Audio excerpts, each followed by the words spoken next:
Thank you to not just the Filipino fans but to everyone. I think here in Indian Wells, of course, sa mga Pinoy, maraming salamat sa suporta. Magkita tayo sana sa Miami at sana sa susunod kong laban mas maganda yung laro. The Eala effect is real, and the WTA is feeling the immediate painful consequences. Did you turn off the TV as soon as Ella lost, or are you actually pretending to care about the rest of the bracket? Let me know in the comments. Oh, look at that. The 5th Grand Slam just turned into a ghost town. Who could have possibly seen this coming?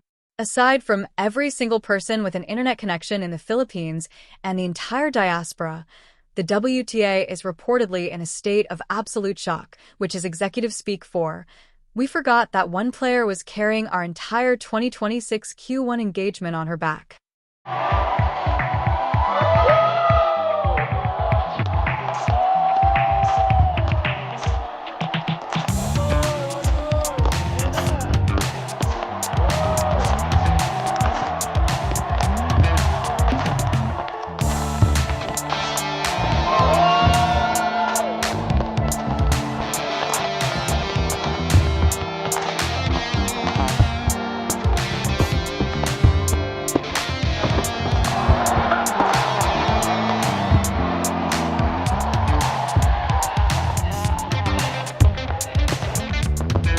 Let's talk about the slaughter that took place on Stadium 1.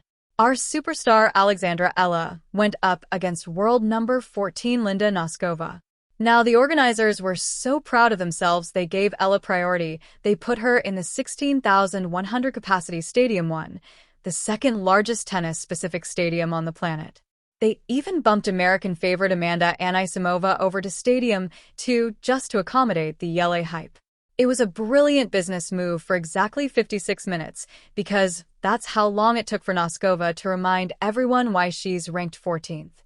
It wasn't just a loss. It was a 6-2, 6-0 demolition. A bagel to finish the set. Really? Noskova was out there playing like she had a flight to catch. And unfortunately for the WTA's television ratings, she took Eala's campaign and the audience's interest with her. Noskova fired 7 aces while Eala had 0. It was less of a tennis match and more of a 55-minute training session for the Czech. And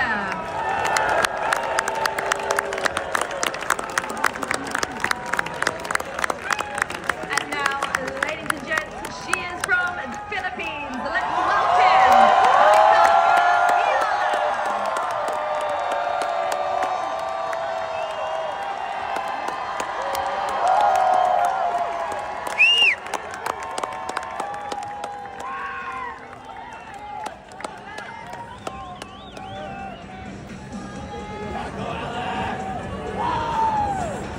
And then the inevitable happened. The moment the handshake at the net was over, the viewership numbers didn't just dip, they cratered. It turns out that when you build an entire marketing strategy around a certified rock star like Alex Eala, your metrics tend to disappear when she does. Who wants to watch the quarterfinals now? Talia Gibson, Polini. Pini got sent packing by Gibson anyway in a 7,526-61 shocker. So, now we're looking at a quarterfinal between Noskova and an Australian qualifier. I'm sure the advertisers are just thrilled about that matchup. The sarcasm practically writes itself.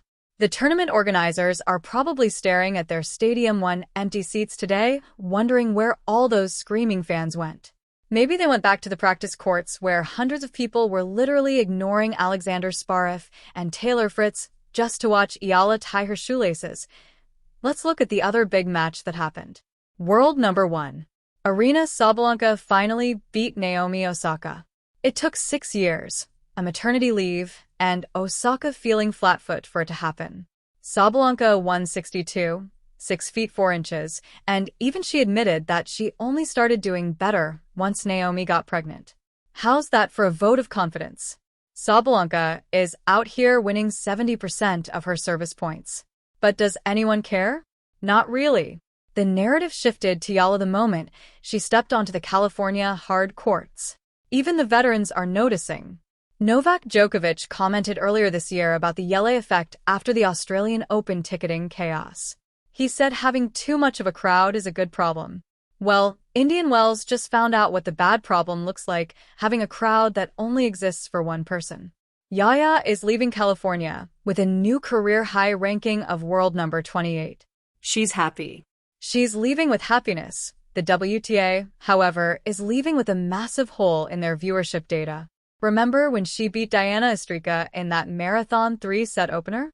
The tournament's day in the life video with Eala got nearly 100,000 views instantly, the most watched video they had all year. Now they'll be lucky if a highlight reel of the semifinals gets 10% of that. It's almost funny how the WTA tries to pretend it's a global tour, but then gets blindsided when a national icon exits. They gave her the superstar treatment because they wanted the superstar numbers. Well, you got them. And now you get to see what the off button looks like in Manila and beyond. Yella has a poor record against Czech players, but her record against TV executives' blood pressure is 10-0. The organizers made sensible decisions based on the huge support Yella attracts. It was a statement to put her on the primary show court, but the thing about statements is that they usually need a period at the end. Noka provided that period, and now the tournament is just a long, quiet desert wind. Let's dive deeper into why this Eala effect is so terrifying for the WTA brass.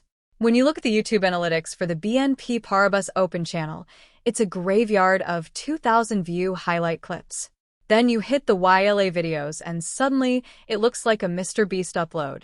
We are talking about 94,000 views on a day in the life video, while actual Grand Slam champions are struggling to break 5 digits. The marketing team essentially leaned into this, putting Yola's face on the class of 2026 Instagram post alongside 7 top 10 players. She was the only one in that graphic who wasn't a seeded veteran or a multi-slam winner. Think about the atmosphere during that match. Even as Noskova was clinical, firing aces and dictating the baseline, the majority of the noise was for the girl on the other side of the net. Every time Ella held serve or even just hit a decent volley, the roar was deafening. It was the kind of atmosphere the WTA dreams of. Vocal, engaged, and passionate. Then 56 minutes later, silence. The drop in viewership isn't just about the Philippines. It's about the casual fan who is swept up in the narrative. The story of the 20-year-old rising star who already took out Jasmine Polini and had Coco Gauff retiring hurt.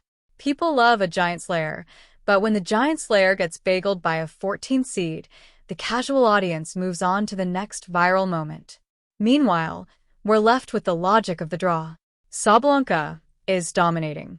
Mboko is the new Canadian team to watch, and Talia Gibson is making history as the first qualifier in 11 years to reach the quarters. On paper, it's a great story. In reality, it doesn't have the juice. The WTA is finding out the hard way that you can't manufacture the kind of organic nationalistic fervor that I brings. And let's be honest about the match itself. Nothing clicked.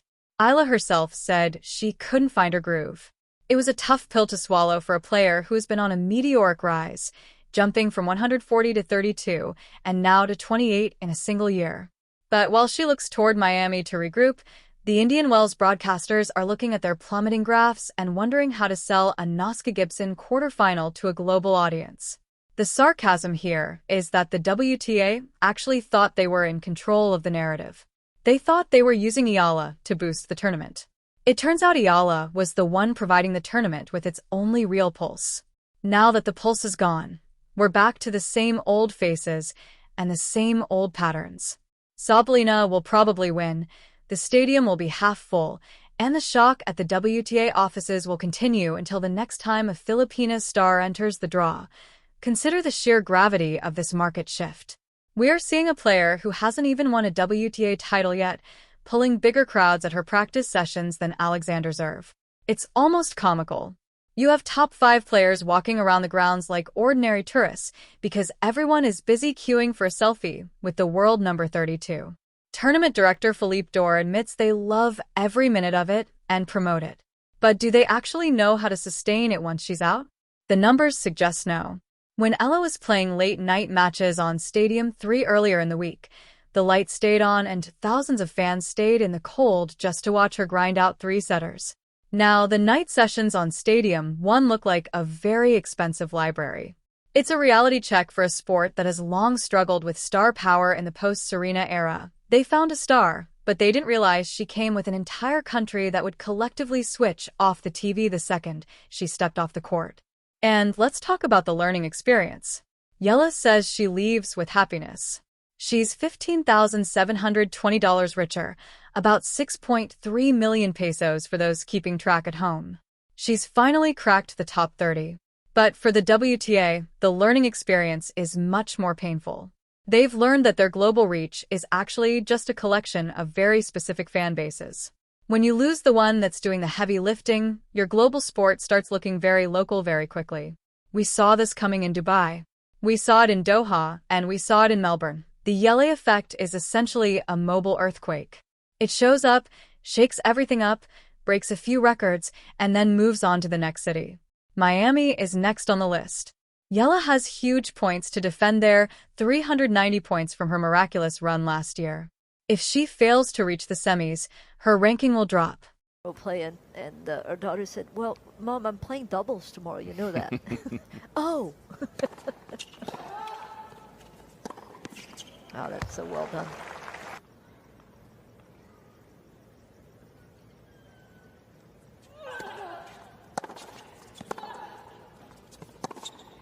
It doesn't look like Noskova is going to let up. No.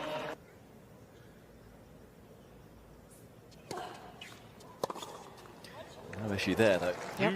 The other thing to factor in is that if it is so slow, you're often so far up the court. I feel such an idiot when you can't return that serve. Oh, but no issue returning that serve from Noskova.